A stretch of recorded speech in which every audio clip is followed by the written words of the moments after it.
Porque o dinheiro compra a casa, mas não te dá o lar. O dinheiro compra a cama, mas não te dá o sono. O dinheiro compra o livro, mas não te dá a sabedoria. O dinheiro compra o crucifixo, mas não te dá a fé. O dinheiro tem comprado até o remédio, mas não tem te dado a saúde. Não que você tenha que parar, estacionar, não é nada disso. Vá em busca dos seus sonhos, lute. Nunca deixe que o medo atrapalhe os seus sonhos.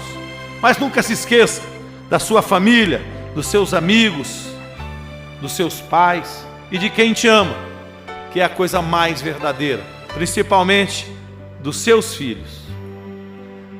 Preste atenção, minha gente, no que tenho para dizer. Esse fato é muito triste e jamais vou esquecer.